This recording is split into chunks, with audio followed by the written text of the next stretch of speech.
चला. हॅलो, नमस्कार. मी सई पुन्हा एकदा तुम्हा सर्वांचं स्वागत करते आपल्या आजच्या अजून एका सुंदर अशा व्हिडिओमध्ये. तर तुमचा, माझा आणि लाखो महिलांच्या आवडीचा विषय आहे तो म्हणजे साडी. भारतातली सगळ्यात जुनी वेशभूषा म्हणू शकतो आपण.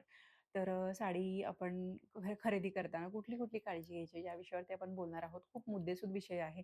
तुम्हाला नक्की उपयोगी पडेल आणि सगळ्यात महत्त्वाचं म्हणजे तुमची कोणी घरामध्ये नवरी असेल किंवा बऱ्याच महिलांना साड्या खरेदी करायला आवडतं, पण थोडंसं काही कन्फ्युजन असेल, तर हा व्हिडिओ त्यांच्यापर्यंत नक्की पोहोचवा. या टिप्स त्यांना नक्की उपयोगी पडतील. मला पहिल्यांदाच बघत असाल, चॅनलवर नवीन असाल, तर सबस्क्राईब करा जेणेकरून छान-छान व्हिडिओज तुमच्यापर्यंत नक्की पोहोचतील. व्हिडिओला सुरुवात करूयात. तर मैत्रिणींनो, पहिला आणि सगळ्यात महत्त्वाचा मुद्दा म्हणजे काय? आपण कधी-कधी असं होतं, की अचानक शॉपिंग होते. म्हणजे मैत्रिणीसोबत गेलो किंवा जस्ट मार्केटमध्ये चाललोय आणि डिस्प्लेला साडी आवडली, आपण पर्चेस करतो. पण बऱ्याचदा काय होतं, वर्किंग लेडीज असतात किंवा कोणाचं लग्न ठरलं असेल, तर एक स्पेसिफिक डेट ठरवतो आपण, की आपल्याला या तारखेला खरेदीला जायचं आहे किंवा उद्या खरेदीला जायचं आहे. तर सगळ्यात पहिला मुद्दा काय माहिती आहे का, की कपाटाचं दार उघडा आदल्या रात्री आणि एकदा चेक करा, की तुमच्याकडे कुठल्या रंगाच्या साड्या आहेत, कुठल्या पॅटर्नच्या साड्या आहेत, सिल्कच्या किती आहेत किंवा रेग्युलरच्या किती आहेत, कॉटन, लिनन किंवा पॅटर्न्स कुठले-कुठले आहेत. तर हे सगळ्यात महत्त्वाचं आहे. कारण काय होतं, आपण शॉपिंगला जातो. परत आपण तिथे गेल्यानंतर विचार करतो, "अरे, माझ्याकडे या रंगाची साडी आहे का?" सो कन्फ्युजन होतं आणि परत जर चुकून त्याच रंगाची साडी आणली किंवा त्याच पॅटर्नमधली चुकून आपण साडी आणली, तर मग तर एक्सचेंज रिटर्न नसेल तर मूड ऑफ होतो वगैरे, वगैरे. सो फर्स्ट थिंग की पहिल्यांदा शॉपिंगला जाण्याच्या अगोदर एकदा कपाटाचं दार उघडा. चेक करा तुमच्याकडे कुठल्या रंगाच्या साड्या आहेत, कुठल्या पॅटर्नच्या साड्या आहेत, डिझायनर किती आहेत वगैरे. सो शॉपिंग तुमची छान आणि सोयीस्कर होईल. हा मुद्दा म्हणजे मोबाईलमधले स्क्रीनशॉट्स चेक करा. बऱ्याचदा काय होतं, की आपण सोशल मीडियावरती बरेच रील्स बघतो, फोटोज बघतो किंवा YouTubeवरती बरेच लाईव्ह असतात आता दुकानदारांचे ते बघत असतो. तर मग त्या लाईव्हमधले जे काही आपल्याला साड्या आवडतील किंवा कलर्स आवडतात, ते आपण स्क्रीनशॉट्स काढून ठेवतो. मोबाईलमध्ये खूप स्क्रीनशॉट्स असतात.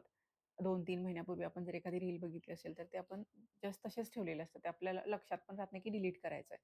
मग आपण शॉपिंगला गेल्यानंतर खूप शोधण्यात वेळ जातो. मग थोडीशी चिड होते. सो बेस्टपैकी तुम्हाला ज्या टाइपच्या साड्या बघायच्या आहेत, त्याचे तुम्ही स्क्रीनशॉट काढले असतील, त्याचा एक सेपरेट फोल्डर बनवा किंवा ते सोबत कॅरी करा.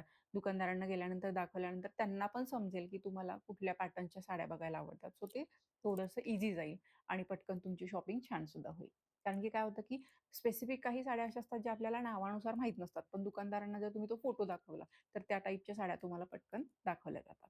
आणि सगळ्यात महत्त्वाचा पॉइंट म्हणजे काय माहिती आहे का? साडीचा रंग. बऱ्याचदा काय होतं, की आपण मार्केटला गेल्यानंतर त्याच रंगाच्या साड्या शक्यतो खरेदी करतो. कारण की आपल्याला एक मनामध्ये न्यूनगंड असतो, की काही महिलांना असं वाटतं, की मला एक हा स्पेसिफिक रंग उठून दिसतोय किंवा ह्या रंगामध्येच मी छान खुलून दिसते. तर तसं न करता या इंद्रधनुष्यातले किंवा या युनिव्हर्समधले सगळे रंग आपल्यासाठी बनलेत आणि आत्ता पहिल्यांदा कसं होतं, की स्पेसिफिक रंग असायचे. लाल, हिरवा, निळा, पिवळा, पांढरा, गुलाबी.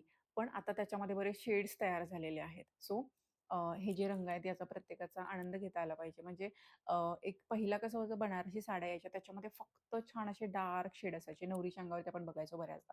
पण आत्ताच्या काळामध्ये बनारसी साड्यांमध्ये सुद्धा तुम्हाला म्हणजे हातमागावरच्या साड्यांमध्ये सुद्धा एकदम सुंदर पेस्टल शेड्स सुद्धा यायला लागलेत. सो प्रत्येक रंगाचा अनुभव घेता आला पाहिजे. नाहीतर काय होतं, की कपाटाचं दार उघडलं आणि मग साडी कुठली नेसू, हा तोच रंग आहे, तोच रंग आहे. आपल्याला सुद्धा नंतर एक वेळ बोर वाटायला लागतं किंवा समोरचा माणूस आपल्याकडे जेव्हा बघतो, तेव्हा असं होतं, की अरे, ही टिपिकल एकाच रंगाची साडी नेसते वगैरे, वगैरे. आणि मग कधी अचानक असं झालं, की आपल्याला एखादा वेगळा शेड नेसायचा आहे किंवा कुठं एखाद्या फंक्शनला ड्रेस कोड असेल, तर मग आपण कम्फर्टेबल नसतो किंवा एक छान फील होत नाही आपल्याला. सो डिझायनर साड्यांमध्ये छान पेस्टल टोन्स किंवा इंग्लिश टोन्स वगैरे अ, अ, हे करू शकता तुम्ही वेअर करू शकता.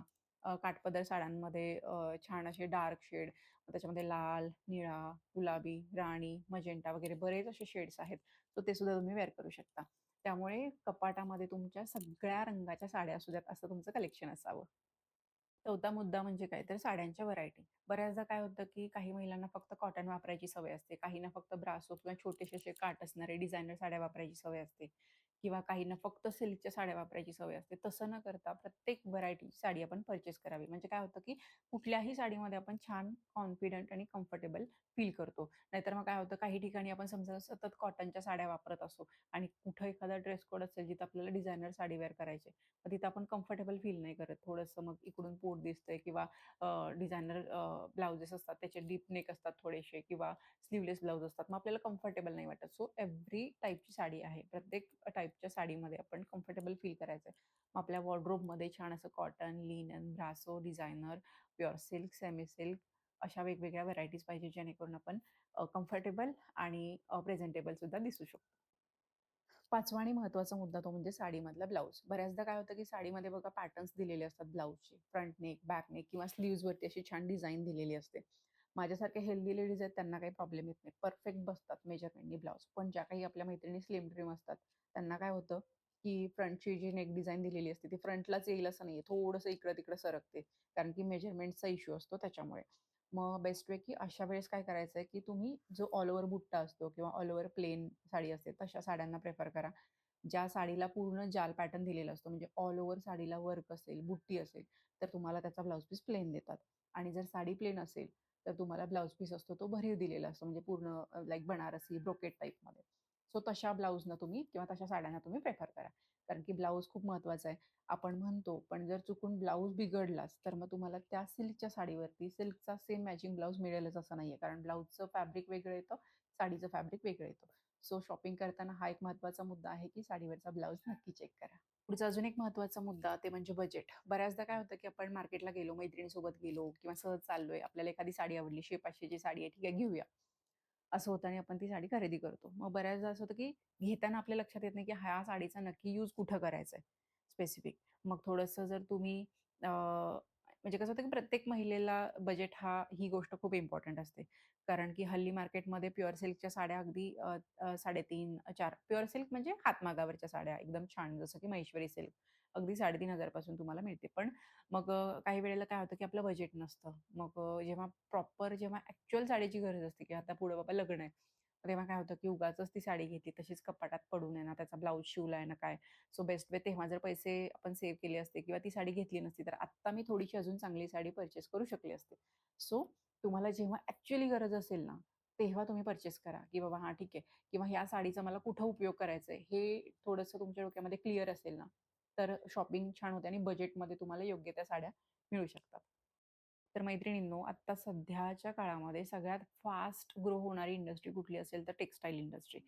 रोज नवीन फॅशन येते, रोज नवीन अपडेट येतात. मग आपल्याला काय होतं, की ट्रेंडिंगमधल्या साड्या कधी खरेदी करायच्या? हा सगळ्यात महत्त्वाचा मुद्दा. ट्रेंडिंगमधल्या साड्या म्हणजे कसं होतं, की आपल्या आता मध्ये चंद्रकोर आली, नथ पैठणी आली किंवा आता तक्षशिला आली. तर याच्यापेक्षा पण अजून बरेच म्हणजे प्लेन साडी, डिझायनर ब्लाउज किंवा छान पूर्ण भरलेली साडी, प्लेन ब्लाउज असे बरेच आता पॅटर्न्स नवनवीन मार्केटमध्ये येत आहेत. फक्त की त्याच्यामध्ये बेस्ट इन्व्हेस्टमेंट कशी करायची? तर तुम्ही जी फर्स्ट हे येते ना, काय म्हणतो आपण ओरिजिनल येतं ना, ओरिजिनल मॉडेल जे पहिलं रिलीज होतं किंवा फर्स्ट जी साडी आपल्यासमोर येते ती. कारण की बऱ्याचदा काय होतं, की साडी मार्केटमध्ये आल्यानंतर त्याच्या बऱ्याच कॉपी बनल्या जातात. म्हणजे तक्षशिलावरूनच बघितलं असेल तुम्ही. ओरिजिनल तक्षशिला घेतली तर त्याच्या ब्लाउजवरती छान असा कोयरीचा बुट्टा आहे आणि सुंदर अशी साडी आहे, ज्याची प्राईस आहे अप्रॉक्स 2500 च्या आसपास 2000 ते 2500. परंतु जर तुम्ही तक्षशिलामध्ये कॉपी घेतली, तर ती मार्केटमध्ये तुम्हाला अगदी 500 रुपयांना सुद्धा आता मिळतीये. मग ह्यात कॉपीवाल्या साड्यांमध्ये काय असतं, त्याचं फॅब्रिक वेगळं असतं, त्याचा थ्रेड काउंट वेगळा असतो, त्याचं फिनिशिंग वेगळं असतं, त्या साड्या फुगतात. नेसती बाजू जवळ-जवळ 1 मीटर प्लेन असते किंवा लाइनिंगमध्ये असते. मग तो आपण कमरेभोवती जेव्हा आपण साडी गुंडाळतो, तेव्हा ही जी हा नेसता भाग असतो पायापर्यंतचा, तिथपर्यंत साडी प्लेन दिसते. मग ते खराब दिसतं. सो तुम्हाला ट्रेंडिंगमधल्या साड्या घ्यायच्याच असतील, तर त्याच्यामध्ये छान बेस्ट इन्व्हेस्टमेंट करा, की जी की पहिली छान अशी बेस्ट क्वालिटी असते त्याच्यामध्येच इन्व्हेस्ट करा. पुढचा मुद्दा आहे ऑनलाईन शॉपिंग. तसं काय होतं ना, की बऱ्याचदा YouTubeवरून, Instaवरून आपण ऑनलाईन पर्चेसिंग करतो. पण काय होतं, की प्रत्येकाची कॅमेरा क्वालिटी वेगळी असते. प्रोडक्टचं शूट करताना त्या कॅमेरामध्ये सेटिंग किती आहे किंवा कॅमेरामध्ये शूट केलंय का, मोबाईलमध्ये शूट केलंय का किंवा डेमध्ये म्हणजे डे लाईटमध्ये शूट केलेलं आहे, सनलाईटमध्ये शूट केलेलं आहे, की नॉर्मल एक रूममध्ये शूट केलेलं आहे, स्टुडिओमध्ये शूट केलेलं आहे, याच्यावरती त्याचा कलर डिपेंड करतो. एखाद्या प्रॉडक्टचं शूट मी माझ्या फोनमधून केलं तर माझ्या साडीचा रंग गुलाबी दिसतोय, पण कदाचित दुसऱ्या कॅमेरामधून शूट केलं तर हा कलर लाल दिसू शकतो, रेड कलर दिसू शकतो, असं लाईक. त्याच्यामुळे ऑनलाईन खरेदी करताना आपल्याला गॅरंटी असेल किंवा एखाद्या पेजवरती ट्रस्ट असेल तरच फक्त ऑनलाईन शॉपिंग करा. कारण की काय होतं बऱ्याचदा जेव्हा आपण सूत हाताळतो प्रॉपर साडीचं किंवा एखादा कपडा हाताळतो, तो आनंद वेगळाच असतो. तो ऑनलाईन शॉपिंगमध्ये मिळणार नाही. भलेही तुम्हाला 2 पैसे कमीमध्ये शॉपिंग तुम्ही करू शकता. पण बेस्ट तुम्ही जेव्हा प्रॉपर त्या साडीला किंवा त्या प्रोडक्टला हात लावता, तेव्हा ते जे समाधान असतं, की हां, ठीक आहे, आपण छान वस्तू खरेदी करतोय, ते एक वेगळंच असतं आणि त्याचं मोल कशातच नाहीये. कारण की शॉपिंगचा आनंद आपल्याशिवाय कोणी एक्सप्लेन नाही करू शकत, महिलांशिवाय. मग याच्यामध्ये काय होतं, की बेसिकली ऑनलाईन खरेदी करताना कलर मॅटर तर करतात. जर तुम्हाला फॅब्रिकची गॅरंटी नसेल, तर मग जेव्हा ते आपल्याला साडी रिसीव्ह होते किंवा फॅब्रिक जे काही आपण ड्रेसेस रिसीव्ह होतात, तेव्हा असं वाटतं, की अरे तेव्हा फोटोमध्ये तर छान दिसत होतं, ग्लेज दिसत होती आणि रिसीव्ह झाल्यानंतर त्याच्यावरती ग्लेज नाही. ऑब्व्हियसली फोटोमध्ये लाईटचा वापर केलेला असतो, त्याच्यामुळे ते थोडंसं चमकलं जातं. त्यामुळे बेस्टपैकी तुम्ही जर तुम्हाला गॅरंटी नसेल किंवा जर असं वाटत असेल, की ऑनलाईन शॉपिंग करू की नाही, द्विधा मनस्थिती असेल, तर बेस्टपैकी तुम्ही ऑफलाईन शॉपिंग प्रिफर करा. कारण ऑनलाईन शॉपिंगमध्ये ह्या सगळ्या गोष्टी येतातच. मग ते डिलिव्हरी टाईम आला, डिस्पॅचिंग टाईम आला किंवा जर समजा तुमच्या घरामध्ये लग्न कार्यक्रम आहे किंवा कुणाला गिफ्ट करायचे, तर त्या परफेक्ट वेळेमध्ये साडी पोहोचेल असं नाहीये. कारण की दुकानदार साडी डिस्पॅच करतात, परंतु कुरिअर ऑफिसचे खूप प्रॉब्लेम्स असतात. सेम डेलाच मिळेल, नाही मिळेल. एखादं पार्सल आउट फॉर डिलिव्हरी पण दाखवतं, पण ते मिळत नाही. So best way mood off करण्यापेक्षा तुम्ही ऑफलाईन शॉपिंग प्रिफर करा. पुढचा एक अजून एक महत्त्वाचा मुद्दा तो म्हणजे आपण आपल्या आई, मावशी, काकी, आजी जे कोणी रेग्युलर साड्या यूज करतात. घरी 24 तास अंगाला जी साडी चिकटलेली असते, त्याचं फॅब्रिक खूप छान असावं. टिपिकल फक्त chiffon, georgette, crepe, Italian, Turkey अशा साड्या न वापरता तुम्ही व्हरायटीमध्ये साड्या वापरू शकता. 60 प्लस ज्या आपल्या आजी वगैरे असतात त्यांना शक्यतो कॉटन आवडतं, सो त्या कॉटन प्रिफर करतात कारण कम्फर्टेबल असतं.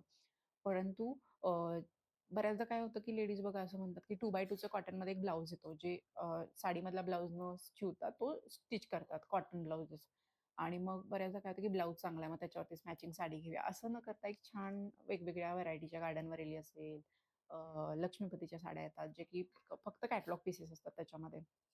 त्यानंतर क्रेप आहे, इटालियन आहे, टर्की आहे, जॉर्जेट आहे, सिफॉन आहे, ब्रासो आहे. त्यानंतर पश्मिना. पश्मिना पण एकदम सॉफ्ट असतं, जे की हिवाळ्यामध्ये वापरायला खूप छान मटेरियल आहे. सो अशा वेगवेगळ्या टाईपच्या व्हरायटीच्या साड्या तुम्ही वापरू शकता. टिपिकल न वापरता थोडंसं व्हरायटी वापरली तर तुम्हाला सुद्धा खूप छान आणि फ्रेश वाटेल. सगळ्यात महत्त्वाचा मुद्दा काय आहे, की घरी वापरायचं म्हणून सतत डार्क कलर वापरू नका. तर थोडेसे लाईट कलर, पेस्टल टोन हे पण वापरू शकता, जेणेकरून तुम्हाला फ्रेश वाटेल. फक्त किचनमध्ये तुम्ही कधी काम करत असाल, तेव्हा ॲप्रॉन यूज केला तर साड्या खूप छान राहू शकतात. हा त्याच्यातला सगळ्यात महत्त्वाचा मुद्दा. तर मैत्रिणींनो, आपण आता बघितलं, की साडी खरेदी करताना कुठल्या-कुठल्या प्रकारचे मुद्दे लक्षात ठेवायचे आहेत, जेणेकरून तुमची शॉपिंग छान, आनंदी आणि तुम्हाला ज्या हव्या त्या साड्या तुमच्या वॉर्डरोबमध्ये येऊ शकतात. सगळ्यात महत्त्वाचं काय आहे, तुम्हाला स्वतःला तुम्ही अशा एका पॅटर्नमध्ये सेट करा, की तुम्ही कुठल्याही पॅटर्नची, कुठल्याही व्हरायटीची, कुठल्याही मटेरियलची साडी नेसली, तरी तुम्ही छान आणि कम्फर्टेबल दिसाल. साडीची सुंदरता तेव्हाच उठून दिसते, जेव्हा आपण त्याच्यामध्ये कम्फर्टेबल फील करतो आणि मेकअप आणि ज्वेलरी हा सेकंडरी विषय आला. कारण की जेव्हा तुम्ही कम्फर्टेबल फील करता, तेव्हा कॉन्फिडंट फील करता, तेव्हा तुम्ही ॲक्चुअली उठून दिसता. तुमचं सौंदर्य त्या कॉन्फिडन्समधूनच बाहेर येत असतं.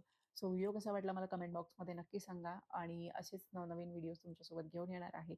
नवरी मुलीसाठी खूप छान अशा शॉपिंगच्या टिप्ससुद्धा देणार आहे. सो व्हिडिओला लाईक करा, शेअर करा आणि चॅनलला सबस्क्राईब करा. पुन्हा भेटूया पुढच्या व्हिडिओमध्ये. तोपर्यंत सी यू. बाय.